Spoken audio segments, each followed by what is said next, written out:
아버지가 돌아가시기 직전에 유언장을 바꿨다더라. 원래는 너한테도 뭔가 남기려 했다는데 갑자기 마음을 바꾸셨대. 이유는 모르지만 말이야. 큰어머니의 말에 윤소라는 고개를 떨궜습니다. 형제들에게는 수백억 원대의 빌딩과 토지가 돌아갔지만 막내딸 소라에게는 고작 묘지부지 하나뿐이었어요. 그래도 아버지가 뭐라도 남기셨네. 묘지라도 받은 게 어디야? 가족들의 비웃음 속에서 소라는 아무 말도 할 수 없었습니다. 하지만 그날 밤 아버지의 오랜 친구가 건넨 봉투 속 편지를 읽은 순간 진정한 보물은 땅속이 아니라 땅 위에 있다. 하늘이 내린 물을 찾아라. 소라의 손이 떨렸습니다. 이건 단순한 묘비명이 아니었어요. 그리고 1년 후 그 쓸모없는 묘지에서 일어난 일은 모두의 예상을 뒤바꿔 놓았습니다. 비가 내리는 장례식장. 윤소라는 아버지의 영정 사진을 바라보며 흐려진 시야를 손등으로 닦았습니다. 32년을 살아오면서 이렇게 마음이 무너진 적은 없었어요. 아버지는 그녀의 유일한 지지자였습니다. 저 딸, 윤 회장이 그렇게 아끼던 막내 아니야? 들었어? 회사 망하게 한 장본인이래. 돈만 축내는 쓸모없는 딸이라고. 조문객들의 수군거림이 귓가를 파고들었습니다. 소라의 가슴 한구석이 찢어지는 느낌이었어요. 그녀는 고개를 푹 숙인 채 아무 말도 하지 못했습니다. 큰오빠 윤태영과 작은오빠 윤태석은 그런 소라를 쳐다보지도 않았어요. 10년 전 소라가 아버지의 권유로 회사 디자인팀에 합류했다가 대형 프로젝트를 날려버린 이후로 형제 관계는 이미 끊어진 상태였습니다. 유언장 낭독을 시작하겠습니다. 변호사의 목소리에 장내가 조용해졌어요. 소라는 숨을 깊게 들이마셨습니다. 심장이 터질 듯이 뛰었어요. 윤태연 씨에게는 서울 강남구에 위치한 빌딩을 상속합니다. 시가 약 50억 원으로 평가됩니다. 태연의 표정이 밝아졌습니다. 그의 아내 한지영은 승리의 미소를 지었어요. 윤태석 씨에게는 부산 해운대구 토지를 상속합니다. 시가 약 30억 원으로 평가됩니다. 태석도 만족스러운 표정을 지었습니다. 소라의 손끝이 떨렸어요. 이제 자신의 차례였습니다. 윤소라 씨에게는 경기도 용인시에 위치한 가족 묘지 부지를 상속합니다. 순간 소라의 귀에서 윙하는 소리가 들렸습니다. 주변의 모든 소리가 멀어졌어요. 뭐라고요? 소라의 목소리가 떨렸습니다. 가족 묘지요? 변호사는 안경을 고쳤으며 말했어요. 네, 약 1,500평 규모의 가족 묘지 부지입니다. 소라의 다리에서 힘이 빠졌습니다. 그 자리에 주저앉고 말았어요. 아버지도 결국 날 버렸구나. 소라의 눈에서 눈물이 흘러내렸습니다. 지영이 비웃듯 말했어요. 그 허름한 묘지 부지나 받아서 다행이지. 우리 돈에는 손대지 마. 언니! 소라가 울부짖었습니다. 온몸이 떨렸어요. 태연이 차가운 눈빛으로 소라를 내려다보았습니다. 내가 회사에 입힌 손해를 생각하면 그것도 과분해. 소라는 오열하며 바닥에 주저앉았습니다. 사람들의 시선이 따가웠어요. 그 순간 그녀는 세상에서 가장 외롭고 불쌍한 사람이 된 것 같았습니다. 그때 누군가 소라의 어깨를 토닥였어요. 아버지의 오랜 친구 김동철 노인이었습니다. 소라야, 일어나렴. 김노인의 따뜻한 목소리에 소라는 고개를 들었어요. 김노인은 주변을 살피더니 황급히 봉투 하나를 소라의 손에 쥐어주었습니다. 이건 내 아버지가 나에게 맡긴 거야. 마지막 말씀이 있으시대. 소라는 봉투를 바라보았습니다. 그녀의 이름이 아버지의 필체로 쓰여 있었어요. 김노인은 소라의 귓가에 속삭였습니다. 묘지 부지의 진짜 비밀을 찾아라. 내 아버지는 내가 유일하게 그걸 찾을 수 있는 사람이라고 믿으셨어. 소라의 눈이 커졌습니다. 가슴 속에서 작은 불씨 하나가 일어났어요. 진짜 비밀이요? 김노인은 고개를 끄덕였습니다. 내 오빠들은 돈만 보지만 내 아버지는 항상 내가 특별하다고 하셨어. 내가 유일하게 그분의 마음을 이해할 수 있는 사람이라고. 소라는 떨리는 손으로 봉투를 꼭 쥐었습니다. 눈물 너머로 아버지의 영정 사진이 보였어요. 마치 미소 짓고 있는 것 같았습니다. 아버지, 소라는 마음속으로 속삭였어요. 제가 꼭 찾아낼게요. 약속해요. 밖에서는 여전히 비가 내리고 있었습니다. 하지만 소라의 마음속에는 작은 희망의 빛이 피어나기 시작했어요. 소라는 묘지 부지 앞에서 한참을 서 있었습니다. 가을비가 내리는 하늘처럼 그녀의 마음도 흐렸어요. 녹슨 철문을 밀자 삐걱거리는 소리가 정막을 깼습니다. 이게 내 유산이라고? 눈앞에 펼쳐진 광경에 소라의 어깨가 축 처졌습니다. 잡초가 무성하게 자란 묘지는 오랫동안 관리되지 않은 듯 했어요. 비석들은 기울어져 있었고 곳곳에 쓰레기가 나뒹굴고 있었습니다. 소라는 천천히 걸으며 조상들의 묘를 살펴보았어요. 그녀의 발걸음은 무거웠습니다. 마음속에서는 여전히 아버지에 대한 원망이 가시지 않았어요. 아버지, 왜 저에게 이런 곳을 주셨어요? 정말 저를 미워하셨나요? 소라의 목소리가 바람에 흩어졌습니다.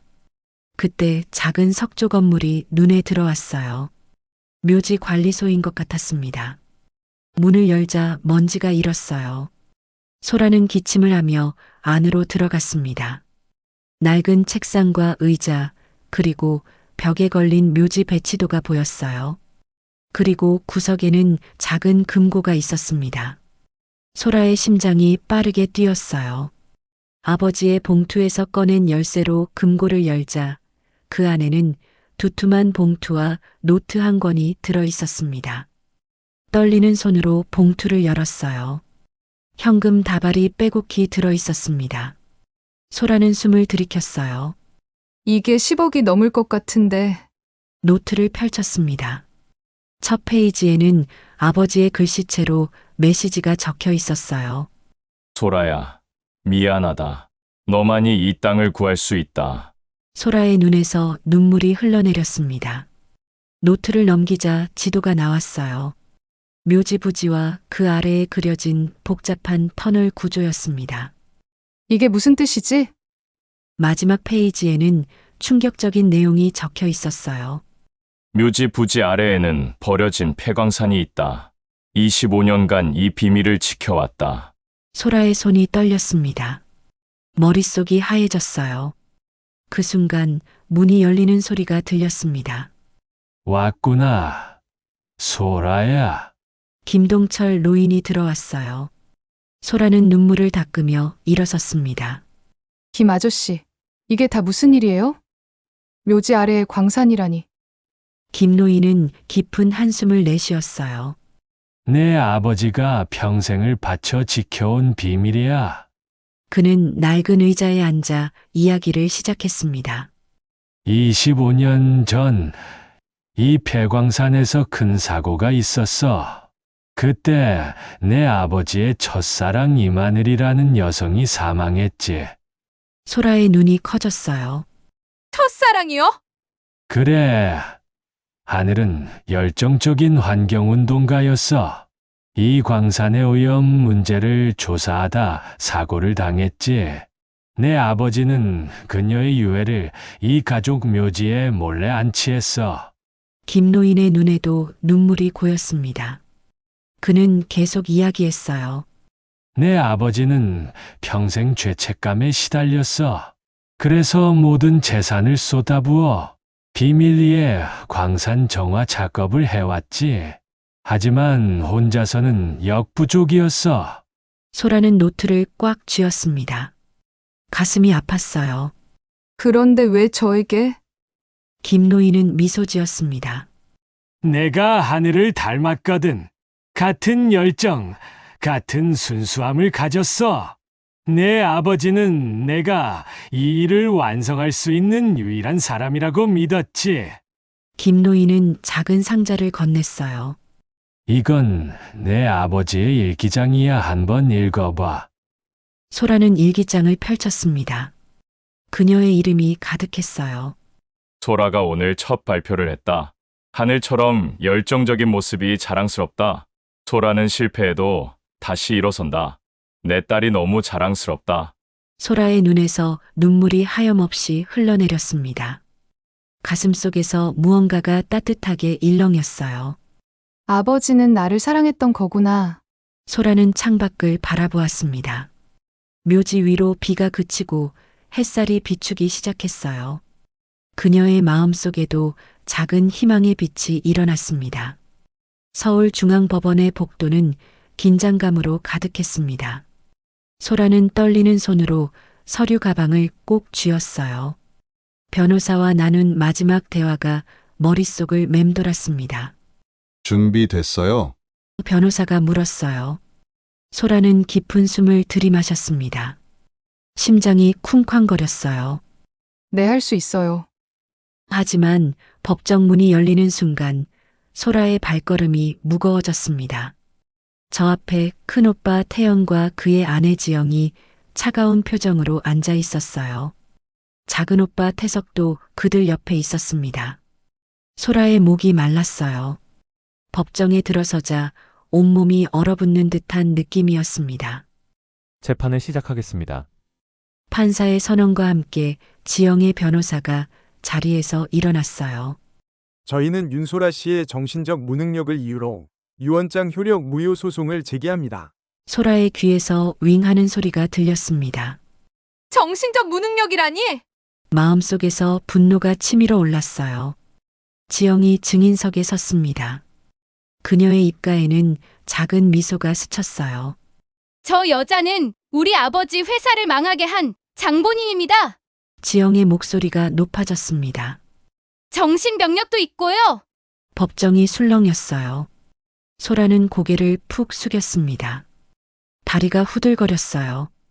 지영의 변호사가 서류 뭉치를 판사에게 제출했습니다. 이것은 윤소라 씨의 우울증 치료 기록입니다. 5년 전 심각한 우울증으로 입원한 사실이 있습니다. 소라의 심장이 내려앉는 느낌이었어요. 가장 아픈 과거가 이렇게 공개될 줄은 몰랐습니다. 눈물이 차올랐어요. 기자들이 재빨리 메모를 했습니다. 내일 신문 일면에는 자신의 병력이 실리겠죠.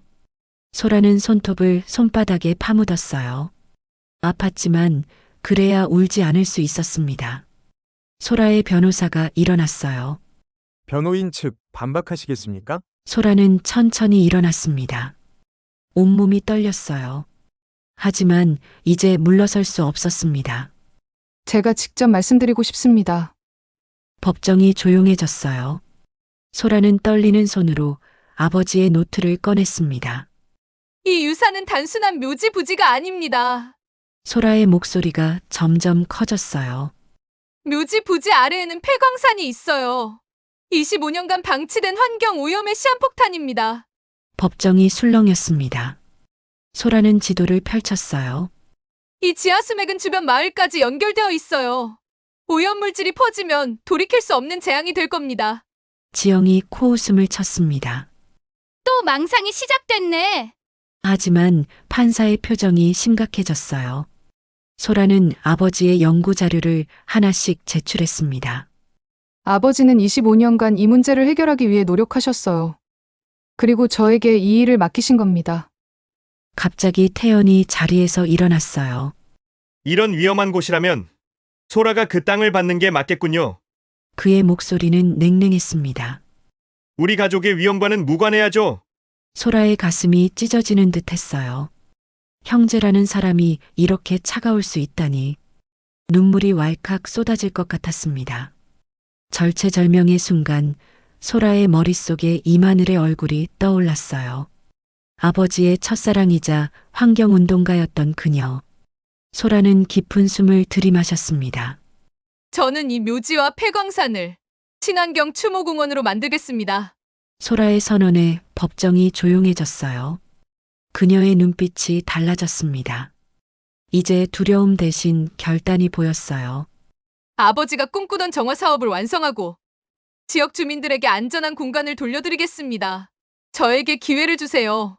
판사는 잠시 생각에 잠겼습니다. 그리고 고개를 끄덕였어요. 윤소라 씨에게 1년의 유예기간을 주겠습니다. 그 기간 동안 가시적인 성과를 보이면 소유권을 인정하겠습니다. 망치 소리가 법정에 울려 퍼졌습니다. 소라의 눈에서 눈물이 흘렀어요. 하지만 이번엔 슬픔이 아닌 결의에 찬 눈물이었습니다. 지영이 소라를 노려보았어요. 넌 실패할 거야. 항상 그래왔듯이. 소라는 고개를 들고 지영의 눈을 똑바로 바라보았습니다. 이번엔 달라요. 아버지의 꿈을 반드시 이루고 말 거예요. 소라의 목소리에는 더 이상 떨림이 없었습니다. 이제 전쟁은 시작됐어요. 소라의 컴퓨터 화면에는 복잡한 설계도가 펼쳐져 있었습니다. 한 달 동안 그녀는 거의 잠을 자지 않았어요. 머리카락은 헝클어져 있었고 눈 밑에는 다크서클이 짙게 내려앉았습니다. 이 부분을 좀 더 자연 친화적으로 바꿔봐야겠어요. 소라의 손가락이 키보드 위에서 바쁘게 움직였습니다. 그녀는 국제환경 전문가들과 함께 혁신적인 생태복원 프로젝트를 계획하고 있었어요. 김노인이 따뜻한 차를 가져왔습니다. 소라야, 좀 쉬어야지. 이러다 쓰러질라. 소라는 피곤한 미소를 지었어요. 조금만 더요. 내일 지질 조사 결과가 나오거든요. 다음 날 아침 지질학자 박 교수가 심각한 표정으로 사무실에 들어왔습니다. 윤 씨, 상황이 생각보다 심각합니다. 소라의 가슴이 철렁 내려앉았어요. 박 교수는 컴퓨터에 3D 지도를 띄웠습니다. 묘지 부지와 폐광산이 지하 수맥으로 연결되어 있습니다. 더 심각한 것은 박 교수가 목소리를 낮췄어요. 광산의 오염물질이 이미 묘지 부지까지 확산되고 있다는 겁니다. 소라의 얼굴이 창백해졌습니다. 손가락 끝이 차갑게 식었어요. 그럼 이만을 씨의 묘지도? 박 교수는 고개를 끄덕였습니다. 소라의 눈에서 뜨거운 눈물이 흘러내렸어요. 아버지가 평생 지키려 했던 사람조차 이미 오염에 노출되었다니. 그날 오후 소라는 첫 번째 장애물에 부딪혔습니다. 건설업체에서 전화가 왔어요. 죄송합니다만 계약을 취소해야 할 것 같습니다. 소라는 벌떡 일어섰습니다. 갑자기 왜요? 어제까지만 해도. 전화 너머로 불편한 침묵이 이어졌어요. 윗선의 지시라서요. 더 이상 설명해 드릴 수 없습니다. 소라는 전화를 끊고 벽을 쳤습니다. 손바닥이 아팠지만 마음의 상처보다는 견딜만 했어요. 그날 밤 김노인이 뛰어오듯 사무실로 들어왔습니다. 그의 손에는 태블릿이 들려 있었어요. 소라야, 이것 봐. 화면에는 충격적인 기사가 올라와 있었습니다. 미친 여자가 조상님 묘지를 파헤친다? 소라의 눈이 커졌어요. 그녀의 이름과 사진이 선명하게 실려 있었습니다. 기사 내용은 전부 왜곡되어 있었어요. 누가 이런 짓을... 김노인의 표정이 어두워졌습니다. 방금 태현 씨의 부인을 건설회사 사장과 만나는 것을 목격했어. 소라의 가슴 속에서 분노가 타올랐어요. 지영이었습니다. 그녀는 건설업체들을 매수하여 소라의 공사를 방해하고 있었어요. 다음 날 소라는 묘지 부지에서 발굴 작업을 시작했습니다. 그녀의 얼굴에는 단단한 결의가 서려 있었어요. 아무도 나를 막을 수 없어. 작업 중에 놀라운 발견이 있었습니다. 오래된 비석 아래에서 비밀 지하실이 발견된 거예요. 그곳에는 독립운동가들의 비밀 아지트였던 흔적이 남아 있었습니다. 이건 역사적 가치가 엄청나요. 소라의 눈이 반짝였습니다. 하지만 더 놀라운 것은 그 옆에서 발견된 특별한 석관이었어요. 이것이 이 마늘의 묘입니다. 소라는 조심스럽게 석관 주변을 살폈습니다. 석관에는 아름다운 꽃 문양이 새겨져 있었어요. 그녀의 눈에 눈물이 맺혔습니다. 그때 누군가 소리쳤어요. 거기 뭐 하는 거야? 소라가 돌아보니 지영이 작업자들을 데리고 달려오고 있었습니다. 그녀의 얼굴은 분노로 일그러져 있었어요. 감히 조상님 묘를 파헤치다니! 당장 멈춰! 소라는 자리에서 일어났습니다. 언니, 이건 법적으로 허가받은 작업이에요. 지영은 소라를 밀쳤어요. 소라는 중심을 잃고 비틀거렸습니다. 내 꼴을 좀 봐! 아버지가 이런 너에게 유산을 남겼다니! 정말 이해가 안 돼! 지영은 이마늘의 석관으로 다가갔어요. 그녀의 눈빛이 위험했습니다. 이런 쓸데없는 것들! 지영이 석관을 발로 차려는 순간 소라가 달려들었어요. 두 사람은 격렬하게 몸싸움을 벌였습니다. 언니는 왜 이렇게까지 나를 미워해요? 소라의 목소리가 떨렸어요.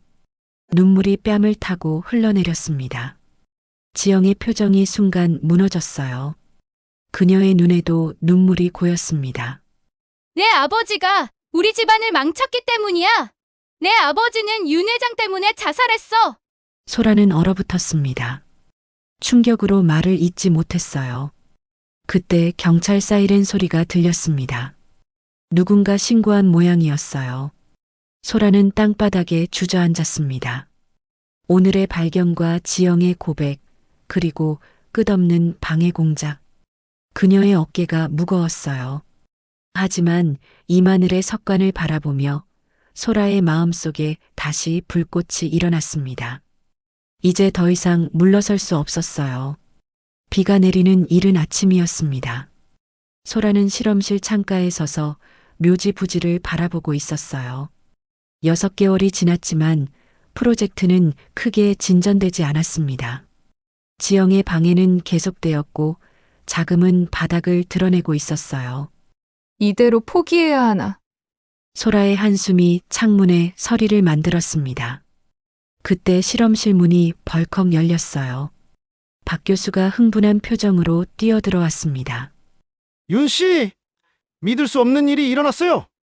소라는 천천히 돌아섰습니다. 기대할 에너지조차 남아있지 않았어요. 무슨 일이세요? 박 교수는 현미경으로 소라를 이끌었습니다.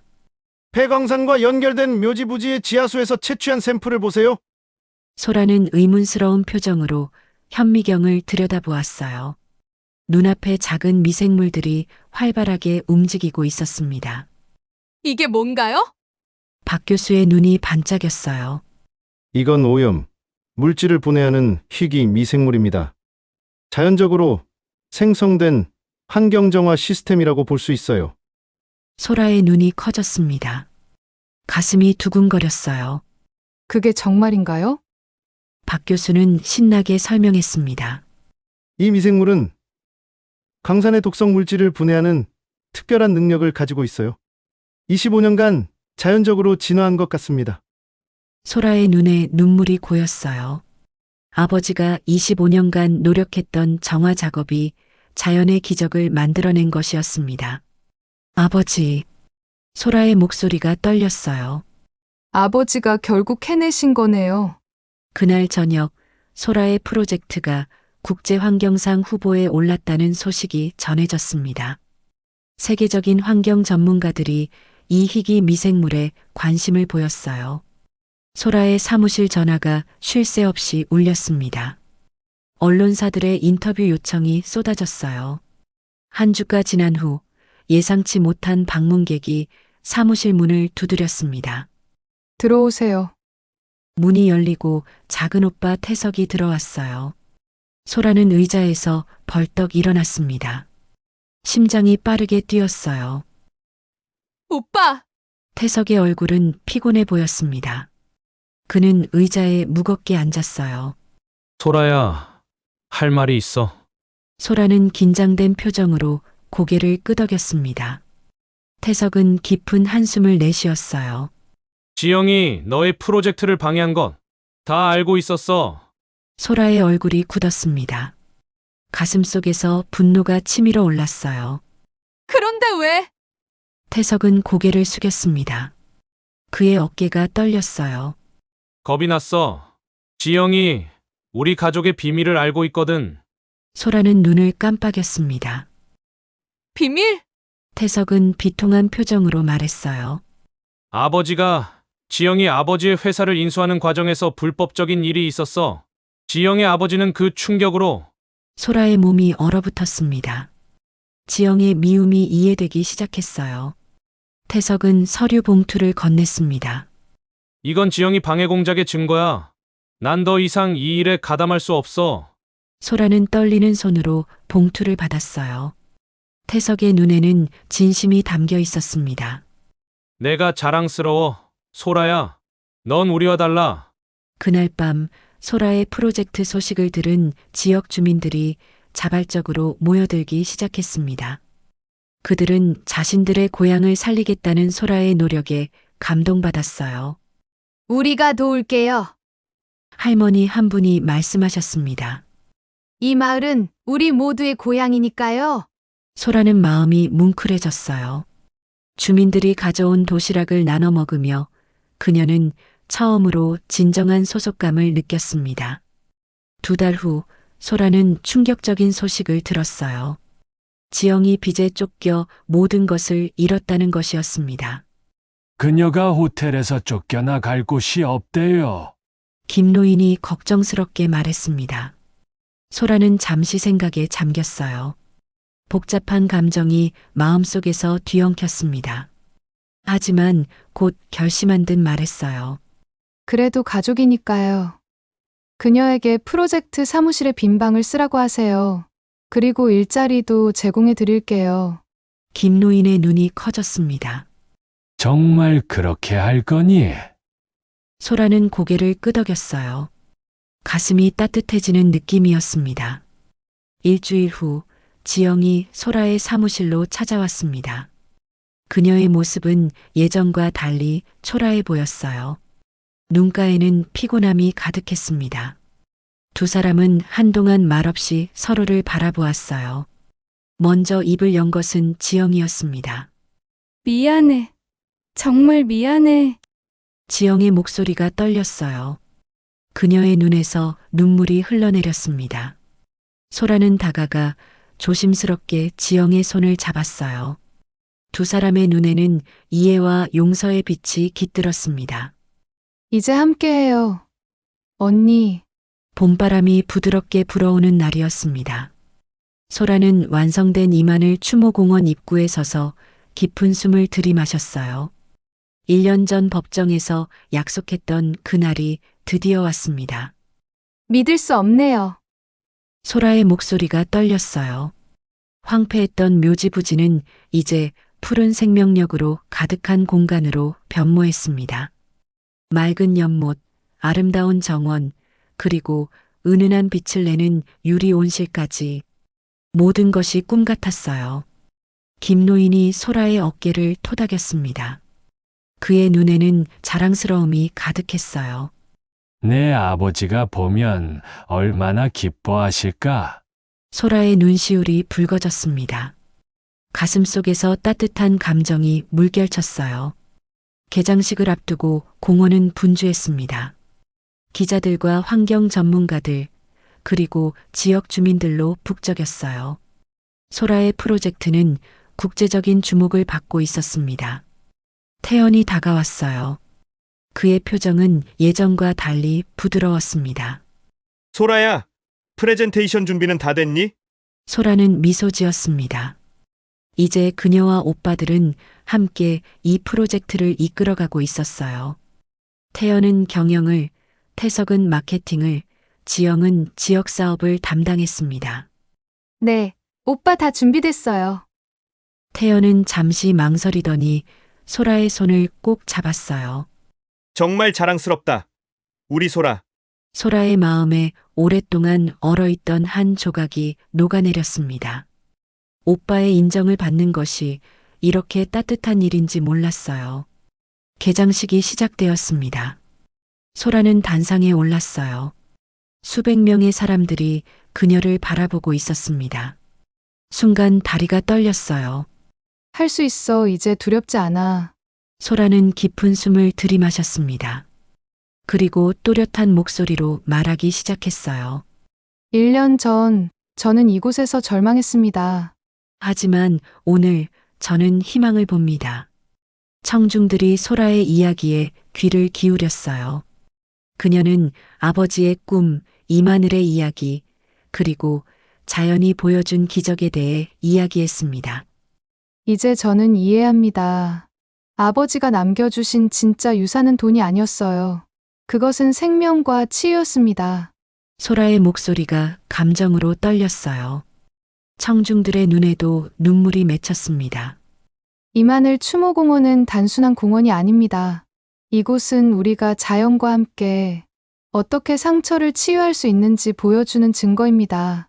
발표가 끝나고 기립박수가 터져 나왔어요. 소라의 가슴이 벅차올랐습니다. 눈물이 볼을 타고 흘러내렸어요. 시장이 단상에 올라 발표했습니다. 이 프로젝트로 우리 지역에 5,000개의 일자리가 생겼습니다. 윤소라 씨는 우리 지역의 구원자입니다. 환호성이 울려 퍼졌어요. 소라는 그저 미소 지을 뿐이었습니다. 그녀의 마음은 이미 아버지와 이마늘에게로 향해 있었어요. 행사가 끝난 후 소라는 조용히 공원 안쪽으로 걸어갔습니다. 중앙에는 아버지와 이마늘을 위한 특별한 제단이 마련되어 있었어요. 소라는 제단 앞에 무릎을 꿇었습니다. 마음속 깊은 곳에서 오랫동안 참아왔던 감정이 솟구쳤어요. 아버지 딸이 해냈어요. 그녀의 손에는 국제환경건축가상 트로피가 들려 있었습니다. 어젯밤 시상식에서 받은 것이었어요. 이제 아버지와 이마늘 씨가 꿈꾸던 세상이 조금은 가까워졌어요. 소라의 눈물이 제단 앞에 떨어졌습니다. 그것은 슬픔의 눈물이 아니라 완성의 눈물이었어요. 태석과 지영이 조용히 다가왔습니다. 그들의 눈에도 감동의 빛이 어려 있었어요. 소라야, 다들 기다리고 있어. 태석이 부드럽게 말했습니다. 소라는 고개를 끄덕이고 일어섰어요.